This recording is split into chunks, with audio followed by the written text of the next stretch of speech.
Hello, beloved. Welcome to my diary.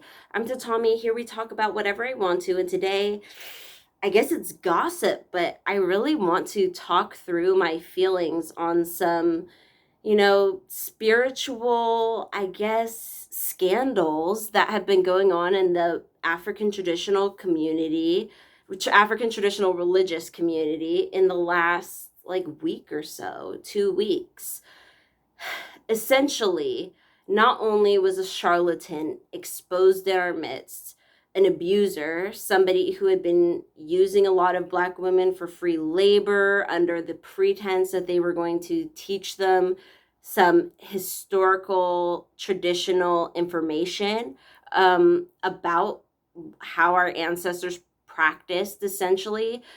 He lied that he had gotten training that he hadn't gotten. He sucked a lot of people in. He charged exorbitant fees. It was like $1,000 to join his cult, and the cult was literally being hosted on a WhatsApp chat room. And it gets a little worse though, because not only was he doing all of this nonsense, but there was a spiritual Black femme woman, I'm not exactly sure how she identifies, who ran a group on Facebook that had like 10,000 followers, 10,000 members, who she kind of allowed him into that group and allowed him to prey on people in that group through his association with her, essentially so that she could get an initiation out of him, so that she could get some knowledge out of him, some of this information out of him. And it's so sad. It really breaks my heart because with the guy, I blocked him, I think, last year. He was just talking too much shit. There were times when he would talk about like personal sessions he'd had with people, and maybe he was making them up. Maybe he was like exposing someone anonymously. I don't know. But that part always rubbed me the wrong way. I also hated how he would always call people struggle witches. He would call people out like as appropriators. One time he called out Black Americans for wearing kente print because it wasn't the real kente woven cloth. Like we wouldn't know the difference of what that was, and like Africans don't sell both.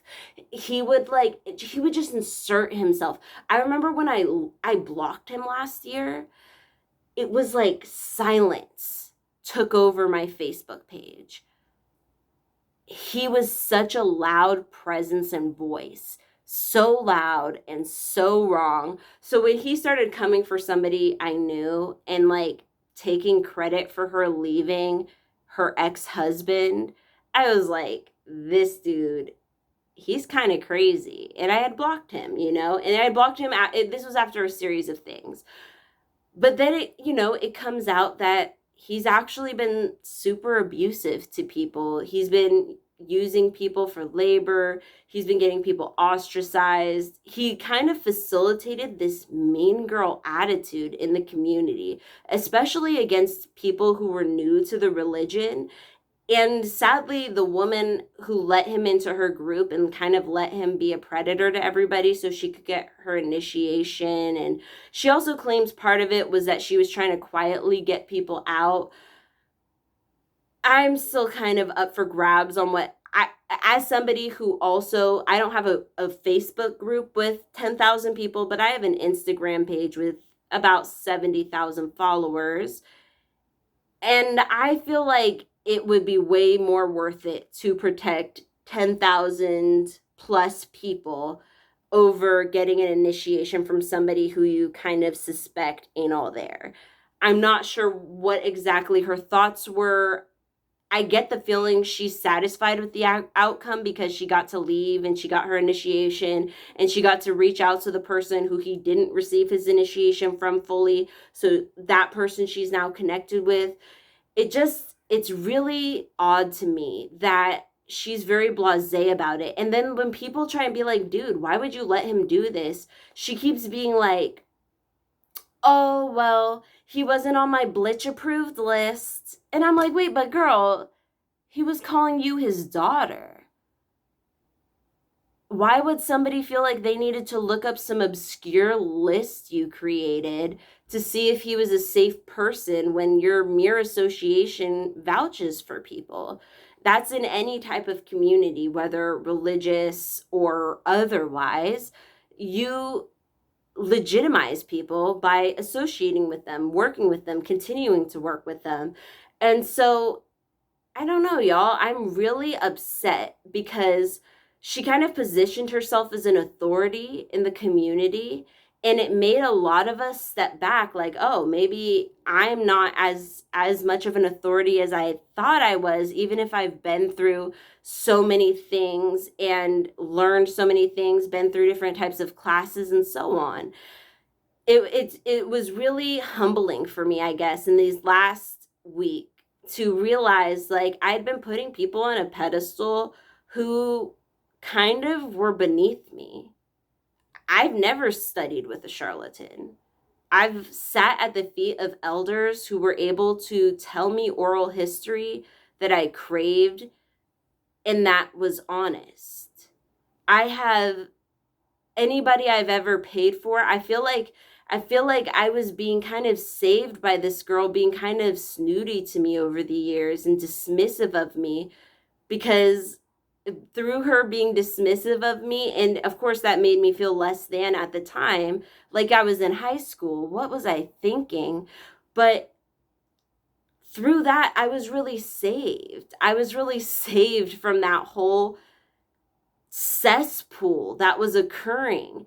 And interestingly, because that was a cesspool, and because she's not really taking responsibility for her clear part in this cesspool, this clear energy that she facilitated that did rag on newbies, which if you've seen my Sankofa Ancestor Shrine channel, you know, every other week I'm saying stuff like, oh, like people will be out here and calling you names, but no, many of us are here to. That's why I say that. That's literally why I say that, is because her group and her community, I never even said that out loud before. And now I just feel so much more like, wow, I was really holding myself back from what I could be doing because I was giving people credit who behind the scenes, it just breaks my heart. And it makes me so disgusted and mad because I've been out here living a real ass life. I've been out here actually trying to help people. I would never let an abuser into any of our midst. And I just feel so betrayed by her in so many ways. Like him, it was like I always sensed you were a charlatan. I always sensed you were abusive, even if you did have something going for you. But her, it feels like it really hurts, especially her blasé attitude, like, oh, well, now all of us who managed to leave the cult, we're closer than ever. We can start this anew. And it's like, but in your midst, there's hundreds of people leaving comments, like basically saying they grabbed the branch and it had thorns and they're not sure they're ever going to grab it again. And it's like, this is the moment where Black people are reclaiming this religion. This is the moment where we are throwing away shackles of colonization. And now we have people who aren't even sure they even want to be a part of it because of what you did. This was the Sankofa Renaissance. And I feel like they sullied it. But I'm hoping with me and this friend who's invited me onto her journey to do her business with her and be her business partner, maybe we can reclaim some of the sacredness of reclaiming what your ancestors once did and seeing it through your lens, not a colonizer's lens, a beautiful lens and a lens of understanding. That's what I really want for us. So anyways, I wanted to talk about that. I'll leave a link below to an article about what this dude did. And we'll talk about this later, I guess, when I can continue to think about it through with myself and not just be word vomiting. Wait, may your ancestors and spirit guides be with you at every crossroads. I'll see you next time.